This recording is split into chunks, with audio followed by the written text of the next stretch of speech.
அழகிய அழகுல அடுத்த நடக்க போகுதுன்னு வாங்க பார்க்கலாம். காலையில மலரோடைய பிறந்த நாள். மலர் குளிச்சுளிச்சு புது சுடிதார்லாம் போட்டுட்டு வராங்க. இதை பார்த்துட்டு லட்சுமி, என்ன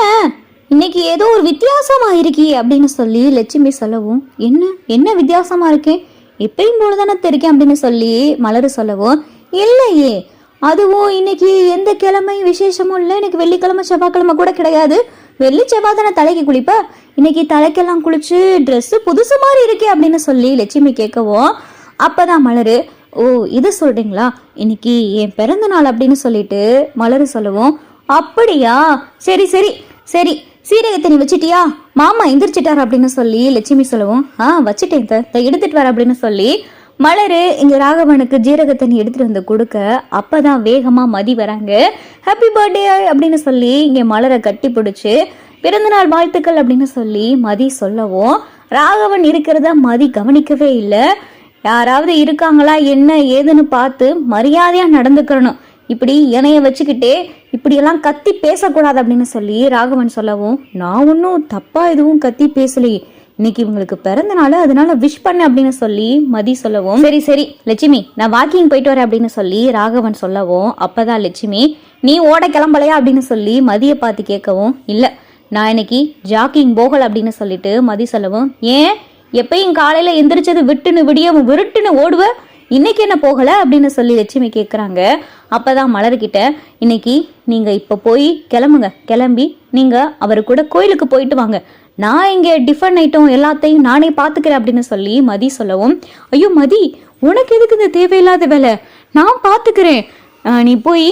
ஏதாவது வேலை பாரு, இல்லாட்டினா எனக்கு எப்பயும் காய்கறி நறுக்கி கொடுப்பில அந்த வேலையை செய், நான் கோயிலுக்கு கூட சாயந்தரம் போய்க்கிறேன் அப்படின்னு சொல்லி மலர சொல்லவும், நீங்கள் காலையில் கோயிலுக்கு போயிட்டு வாங்க, சாயந்தரம் அவர் ஆஃபீஸ்லேருந்து வர்றதுக்கு கொஞ்சம் முன்ன பின்ன ஆகலாம்ல, சாயந்தரம் கேக் கட்டிங் அப்படி இப்படின்னு சொல்லி வேலை இருக்கும்ல, அதனால நீங்க இப்ப கோயிலுக்கு போயிட்டு வாங்க அப்படின்னு சொல்லிட்டு மதி சொல்ல, ஏய் என்ன நான் இங்க ஒருத்தி இருக்கேன், என்கிட்ட கேட்காம நீ பாட்டுக்கு இஷ்டத்துக்கு அவளை கோயிலுக்கு போன்னு சொல்லிக்கிட்டு இருக்க, அவ இங்க சமைக்க வேறைய போட்டுட்டு கோயிலுக்கு போனானா யாரு சமைப்பா அப்படின்னு சொல்லி லட்சுமி சொல்லவும், அதான் சொன்னேனே நான் பாத்துக்கிறேன்னு, எது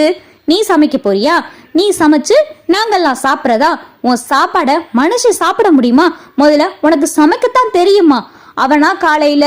எங்களுக்கு பிடிச்ச மாதிரி சமைப்பா, இப்ப வெண்பொங்கல் வேணும் பூரி வேணும் இட்லி தோசை வேணும்னா அதெல்லாம் அவ செய்வா, நீ என்னத்த செய்வ, உனக்கு ஒரு சட்னியை ஒழுங்கா அரைக்க தெரியாது அப்படின்னு சொல்லி லட்சுமி சொல்லவும், அதெல்லாம் ஓரளவு சமைக்கத்தான் செய்வேன், அவங்க கோயிலுக்கு போகட்டும், இன்னைக்கு நான் தான் டிஃபன் பண்ண போறேன், எனக்கு காலேஜும் லீவு, அவங்க கோயிலுக்கு போகட்டும் அப்படின்னு சொல்லிட்டு மதி சொல்லவும், என்னத்தையோ சொல்ற, ஒழுங்கா மட்டும் சமைக்காம இரு, அப்புறம் பேசிக்கிறேன் நான் அப்படின்னு சொல்லி லட்சுமி எந்திரிச்சு உள்ள போகும், போங்க போய் கிளம்புங்க அப்படின்னு சொல்லி மதி சொல்லவும், மலரும் போய் ரெடி ஆகிட்டு இருக்காங்க. எங்க கோயிலுக்கு போகலாமா அப்படின்னு சொல்லி மலரு கேட்கவும், போலாம் மலரு, ஆனா காலையில உனக்கு சமைக்கிற வேலை இருக்குமே அப்படின்னு சொல்லி பாக்யராஜ் சொல்லவும், மதி எல்லாத்தையும் பாத்துக்கிறேன்னு சொல்லிட்டா, அதனாலதான் கோயிலுக்கு போகலாமான்னு கேட்குறேன் அப்படின்னு சொல்லிட்டு மலரு கேட்கவும், பரவாயில்லையே உனக்கு மதி இவ்வளவு தூரம் ஹெல்ப் பண்ணுதா, மதிக்கு ஒரு தேங்க்ஸ் சொல்லணும், வா மதிக்கு ஒரு தேங்க்ஸ் சொல்லிட்டு நம்ம கோயிலுக்கு கிளம்பலாம் அப்படின்னு சொல்லி பாக்யராஜ மலரை கூட்டிட்டு வராரு. மதி ரொம்ப தேங்க்ஸ்ப்பா அப்படின்னு சொல்லி பாக்யராஜ் சொல்ல, எதுக்கு எதுக்கு தேங்க்ஸ் அப்படின்னு சொல்லி மதி கேட்கவும், இல்லப்பா காலையில எந்திரிச்சாலே கிச்சனை விட்டு மலரால வெளியில வரவே முடியாது, காலையிலேயே மலரை கோயிலுக்கு கூப்பிட்டு போகணும்னு எனக்கு தோணுச்சு,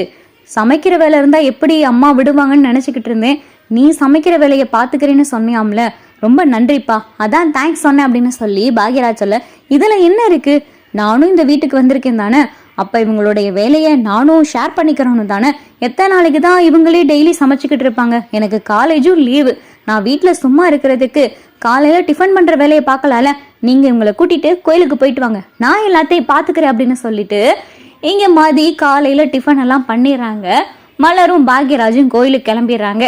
ஏய் என்ன இவ்வளவு நேரம் தான் அடுப்படியிலேயே நிப்ப, காலையில சாப்பாடு சாப்பிடறதுக்கு நேரம் ஆச்சு, மாமா வேற மாத்திரை போடணும், செஞ்சிட்டியா இல்லையா அப்படின்னு சொல்லி லட்சுமி ஹால்ல இருந்தே கத்த, செஞ்சிட்டேன் முடிஞ்சு இந்த எடுத்துட்டு வர அப்படின்னு சொல்லிட்டு மதி சொல்லிட்டு சாப்பாடெல்லாம் எடுத்துட்டு வந்து வைக்கிறாங்க. என்ன என்ன செஞ்ச நீ இன்னைக்கு அப்படின்னு சொல்லிட்டு இங்க லட்சுமி ஒவ்வொன்றையா திறந்து பாக்குறாங்க.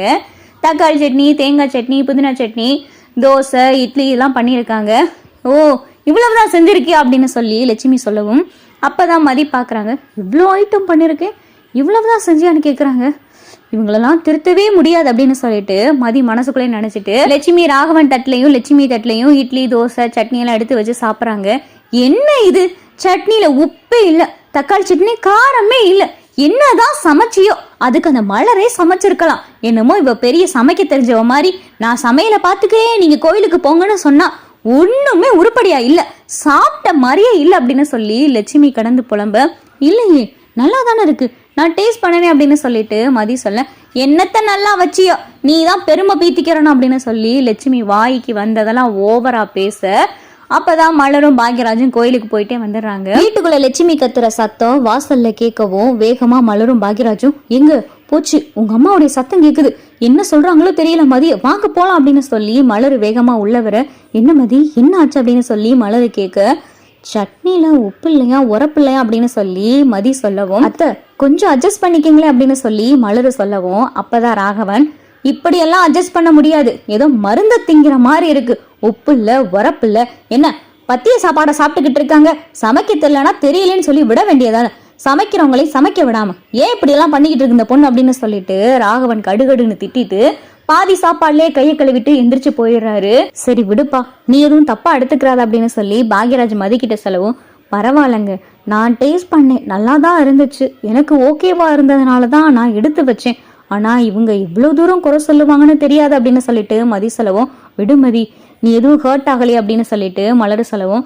இவங்க இன்னைக்கு நேத்தா பேசுறாங்க, எப்பயுமே பேசிக்கிட்டு தானே இருக்காங்க, இதெல்லாம் எனக்கு பெரிய மேட்ரு இல்லை, ஆமா எப்ப கேக் கட்டிங், சாயந்தரம் கேக் கட்டிங்க எப்ப அப்படின்னு சொல்லிட்டு மதி கேட்கவும், அப்பதான் பாக்யராஜ், மலர் ஒரு பெரிய லிஸ்டே வச்சிருக்கா,